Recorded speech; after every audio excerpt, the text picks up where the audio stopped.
All right. Me vlogging how I'm trying to do this book. Oh shit. Yeah, this is me vlogging, trying to write my book with ChatGPT, and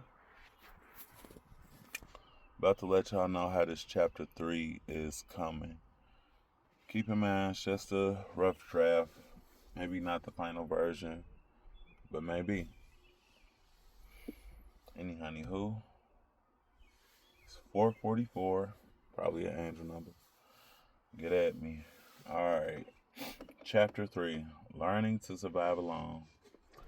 I wasn't alone, at least not technically. I had a girlfriend, friends, family, people around me.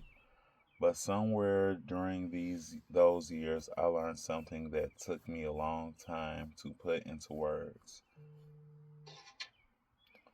Being surrounded by people and carrying things by yourself are not the same thing. When I think about learning to survive alone, I don't think about my first apartment. I think about my second one. That apartment was different because by then I thought we'd figured things out. The place stayed clean, food was usually there, we learned how to stretch things, learned how to keep things together. We cooked a lot of steak uh, on the grill that was like built into the stove. It wasn't perfect, but it felt like we were building something. Then I lost my job. 3 weeks. Doesn't sound long now. Back then, 3 weeks felt dangerous. The truth is, I didn't even hate losing the job. I hated the job itself. The uniform felt stupid, the rules felt stupid. Having to pretend I cared every day felt stupid. I got fired because I kept being late, oversleeping, running behind, trying to keep too many moving pieces together. Late on multiple sites, then eventually you're fired. What surprised me most was that feeling a relief, real relief, until reality arrived. Because I had spent so much time believing we got this, then I realized, no, I got this, or at least I better. Because when rent started falling behind and the pressure showed up, I learned something difficult. I couldn't depend on Jessica the way I thought I could. I never really threw it in her face, never made speeches, never created big fights. I simply adjusted because people are who they are. And once somebody shows you something, you either learn from it or keep suffering from it. So I carried more again, and that became a pattern when life pushed. Work more, when money disappeared, work more, when uncertainty showed up, work more. Somewhere during these years, working stopped being something I did. Working became safety because money meant housing, housing meant food, food meant food meant options, and options meant survival. I became more confrontational too, not because I suddenly loved conflict, because I finally understood something. Being the youngest only works until you're responsible for yourself. My siblings loved me. That part that's part of what made it hard because loving somebody and agreeing with somebody are not always the same thing. For the first time in my life, I had to say, I hear what you're saying, but I'm doing this my way. That version of me bumped its head a lot.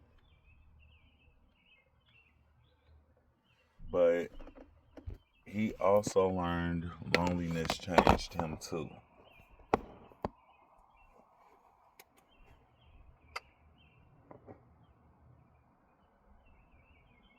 When I was younger, loneliness felt like silence.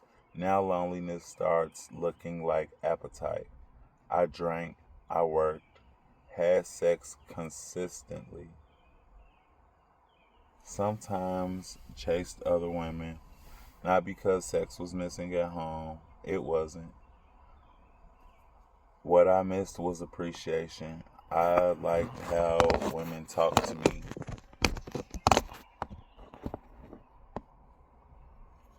I liked how women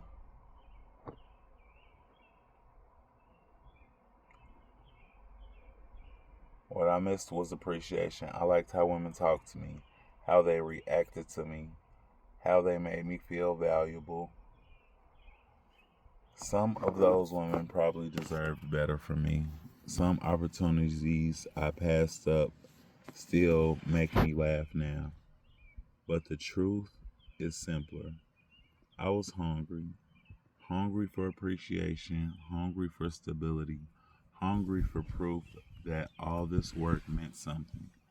Then life reminded me again that chaos does not care how hard you're trying.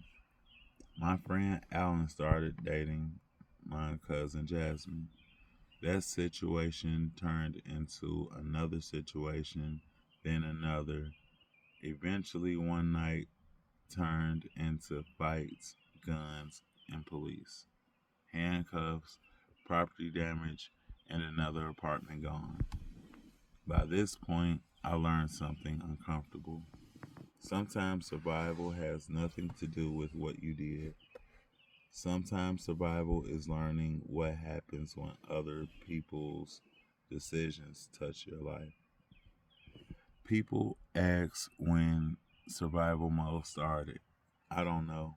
Maybe survival mode started when I realized nobody was coming to carry the heavy parts. Or maybe survival mode started when I realized I could. Because every time life took something from me, a job, an apartment, stability, certainty, I responded the same way. I got hungrier, and hunger kept me alive. This one feels different. Hey, let me know what you think. Vlogging my book of me.